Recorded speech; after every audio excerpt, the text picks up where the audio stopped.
And we're recording. Welcome, everyone, to Technology for Good and our interview with Lara Galinsky. Welcome, Lara. And tell us who you are and what you're doing.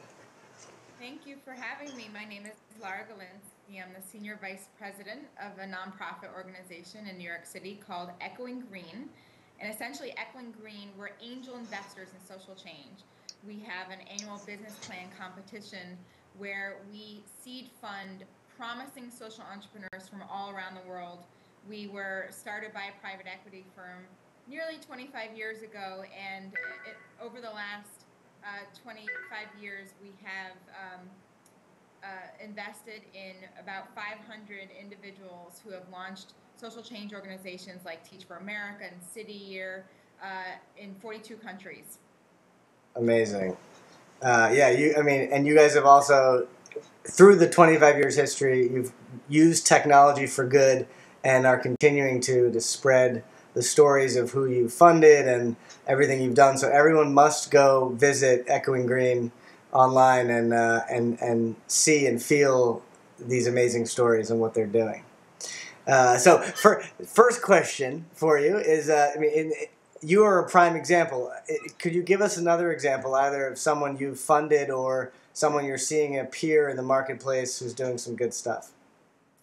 Absolutely. So we have, every year we receive about close to 3,000 applications, and we only support 1 to 2% of them. So it's extremely competitive to get an Echoing Green Fellowship, and a lot of the applications we see are in the Technology for Social Good category. So a few of them that have a special place in my heart. The first one is called Embrace. And Embrace was started actually out of a classroom at Stanford.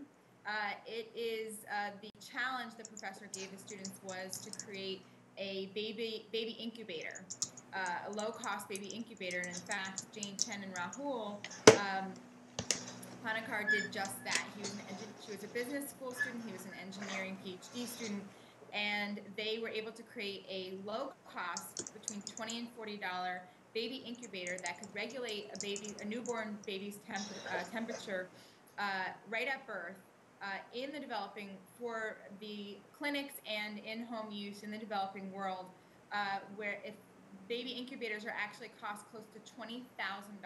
So that's completely prohibitive for a clinic in India, for example. And they were able to create this prototype that passed all the medical tests, and they've wormed their first baby and then some. And off the bat, GE inked a deal with them, purchasing 10,000 units. Wow. And this is just a brand new technology for social good. It's amazing. That's unreal. That's awesome. And great that you helped seed them, and then a company like GE who is doing such great work. That's awesome. That's like the dream. The dream happened. I have one more that's very different. Yeah. Very quickly, an organization called Sparked.com. And what's really cool about Sparked is that it leverages this idea of skill-based volunteerism, that there are people with lots of great skills like you who want to sit at their desktop but also support others and use what they do in their day job but on behalf of social good. And there are a lot of nonprofits that need some skill-based volunteers, again, through their computer, through their iPhone. So Sparks.com connects people with skills with nonprofits who need people with skills. For example, my nonprofit, Echoing Green, we were able to get some Google volunteers to help us have the best AdWords we possibly could. So literally thousands of nonprofits are signing up every day, and it's another technology for social good. That's great. That's like, it reminds me of Donors Choose. I know it's different, but you're like, we have a need. Here's people who want to help with either support or funding. That's great. I'm definitely going to check. I'm going to check them out. Spark.com. Spark.com. There we go. And what's Embrace's website? I think it's embrace.org. Okay, I'll find it. But that's great. And there's a great segment that they was just on. I think it was ABC News. on Embrace, they have a goal of saving 1 million lives in the next 5 years, and 1 million babies' lives in the next 5 years. Very inspiring.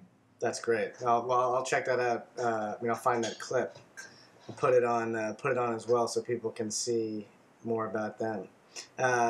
Back to you though, Lara. If you could create your own technology for good, whether it be physical like Embrace, physical technology, or something using technology like Sparked or Echoing Green, what would you create? It could be a few things. Anything at all. Oh, you're giving me the ability to create a few things. Okay. Yeah. So at the end of the day, I am most moved by organizations that are working to solve problems that are within our reach easily, but at a grand scale, and that's access to water. So could there be a way where we can provide clean drinking water, which kills people in the developing world every day at numbers that are too alarming to even say right now. But there is great possibility for that. That's within our reach, And there are some great organizations working on behalf of water solutions, and it's critical. No, that's good. Charity, another interview I had mentioned charity water, and it's so.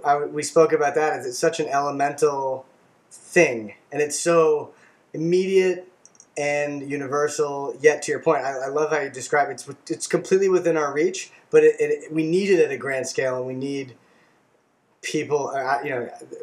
Good thing to be inspired by, but we should be able to solve this, shouldn't we? I mean, we should be able to solve it, and we take it for granted. You and I probably take it for granted that we have access to clean water every day, but there's millions and millions of people not far away from us who don't, and suffer as a result of that. Yeah. Well, good. That's a good answer, and I hope maybe you can seed at Echoing Green the next one who figures out. Applications. Yeah. Everyone.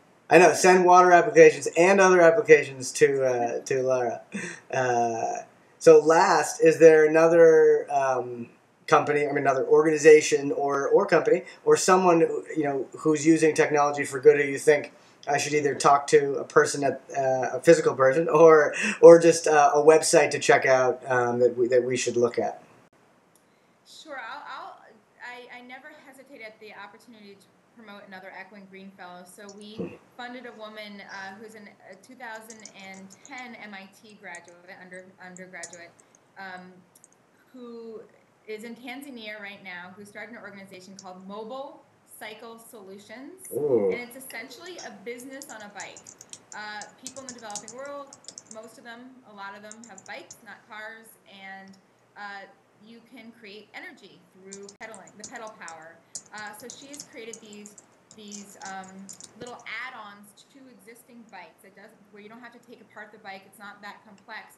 Where you can pedal, you can go somewhere, or you can be stationary and pedal and charge a cell phone. Yeah. Right. Or you can shell corn, which is something that people are doing by hand, and you can do it more efficiently and effectively. So it's basically a tremendous accelerator. So Mobile Cycle Solutions, Jody Wu, I think you should talk to her because she's extremely inspiring. 22 years old, launched this organization on her own, moved herself from Boston to Tanzania, and is going to change the world. That's amazing. I would love to talk with Jody, and we'll definitely look up and link to Mobile Cycle Solutions in the meantime. Actually, there's another website for you, to check out called mobileactive.org. I'm sure Jody's either featured on that or knows about it, but it's all about people using mobile for social good, basically, which is another great site that I discovered through another interview. That's great. But that's great. Well, thank you. I just went on to Embrace their website. It looks incredible. So everyone, a big round of applause for Lara. You are amazing. You're doing great things. Keep it up, and please come back and visit Technology for Good and send more of your your fellows and friends our way. Wonderful. Thank you. All right.